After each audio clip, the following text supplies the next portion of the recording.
All right, let's dive in. Today, we're going to pull back the curtain on what might just be the most brilliant business model ever created. We're talking about the trillion-dollar machine that is Google. And, it all really boils down to this one single massive paradox. I mean, really think about it for a second. You probably use their stuff every single day, right? Search, Gmail, Google Maps, Android, all of it, totally free. So how on earth does a company that gives its best stuff away become one of the richest in history? Where does $1 trillion in value actually come from? It feels like a magic trick, and today we're going to figure out exactly how it works. Okay, so to really get to the answer, we have to go back in time. I mean, way back. We need to take a trip to the internet of the 1990s, and believe me, it was a totally different world than the one we know today. So picture this. The internet back then was like a giant, chaotic, cluttered attic. You just knew there was some amazing stuff in there somewhere, but it was buried under piles and piles of junk. There was zero organization. You could also think of it like a massive library where all the books were just thrown on the floor. Trying to find anything specific, good luck. It was basically impossible. And this really shows you the night and day difference. The old search engines, well, they were total Wild West. People used tricks like keyword stuffing. So if you wanted your site to rank for, say, pizza, you'd literally just write the word pizza 1,000 times on your page.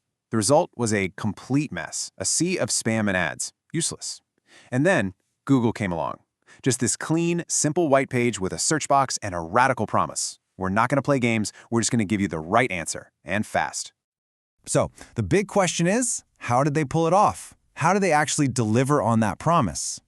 Well, their solution wasn't just a small improvement. No, it was a complete revolution in how we find information online. And the whole thing started with one single, incredibly powerful idea born in a Stanford dorm room. And this was it. This was the light bulb moment. The core insight was this. Don't judge a web page by what it says about itself. Instead, judge it by what the rest of the internet says about it. Larry Page and Sergey Brin realized you shouldn't trust a page's own claims, but you should trust what other pages on the web were pointing to. They built a system to do just that, and they called it PageRank. And really, at its heart, it's a brilliant voting system. It basically turned the entire web into a democracy. Every link from one page to another was counted as a vote, an endorsement that said, hey, this page over here is important and trustworthy. And here's how it worked, in 2 simple steps. First, every link is a vote of confidence. Simple enough. But, and this is the really crucial part, not all votes are equal, not even close. A vote, or a link, from a super authoritative site like a major news organization or a university, well, that's worth thousands, maybe millions of times more than a link from some random blog. This simple idea is what made Google's results feel so, well, magical and uncannily accurate. Okay, so let's recap. Google now has this amazing product that everyone loves. Users are flocking to it by word of mouth alone. They've basically solved the internet's biggest problem. But there was a giant glaring issue. For years, they had absolutely no idea how to make money. They were a phenomenon, for sure, but they weren't a business. They were making $0.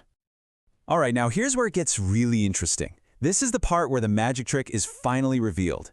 Let's break down how Google turned this beloved free search engine into, quite possibly, the greatest advertising machine ever built. See, before Google, advertising was all about demographics. It was about targeting you based on who you are. A 25-year-old male who lives in this city, that kind of thing. It was pretty inefficient. Google's idea with AdWords was revolutionary. They didn't care who you were. They cared about what you wanted, right now, in this very moment. They figured out there is no better time to show someone an ad for running shoes than the exact second they type "buy new running shoes" into that search box. That, right there, is the genius of targeting intent. And the AdWords revolution really came down to 3 things. First, the ads were simple text. No annoying, flashy banner ads. Second, like we said, it was all targeted based on your search intent. And third, and this was a total game changer, it was a self-service auction platform. This meant that anyone could use it. A massive corporation or your local flower shop could log on and bid on keywords. It opened the floodgates to millions of small businesses, creating this enormous new market basically overnight. So now the money is just pouring in. Billions of dollars. But Google didn't just sit on that cash. Oh no, their next move was an absolute masterclass in strategy. They decided to use that mountain of profit to build an impenetrable fortress around their search empire.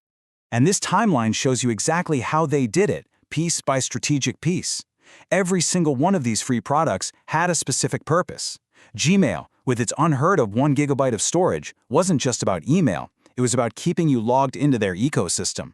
Google Maps wasn't just for directions. It was about owning local search, all those pizza near me searches. Then they bought YouTube to own video search. And Chrome? That was the masterstroke. It was about controlling the front door to the internet itself.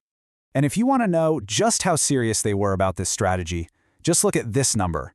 $1.65 billion. That's what they paid for YouTube way back in 2006. People thought they were crazy. It was a massive amount of money at the time. But for Google, it was a clear statement. We are going to own the future of video, and we will pay whatever it takes. But the final move, the real checkmate, was Android. I mean, think about it.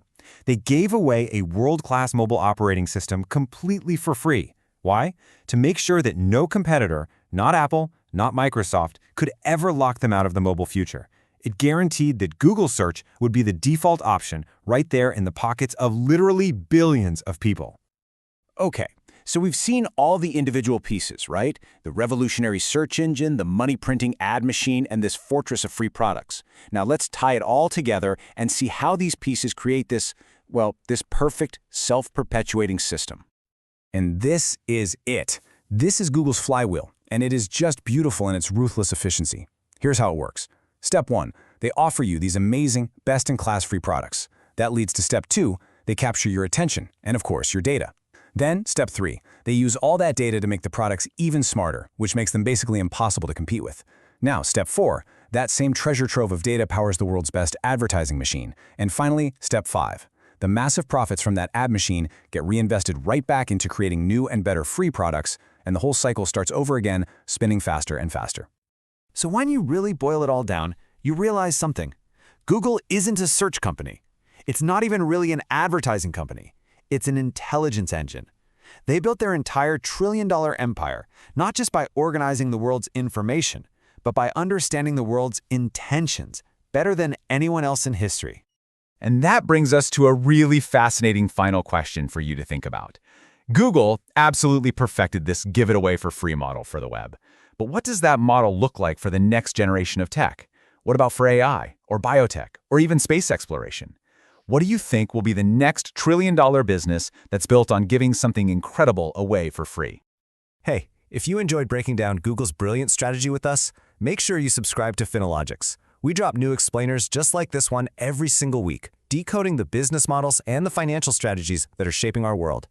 Thanks for watching, and we'll see you in the next one. All right, let's dive in. Today,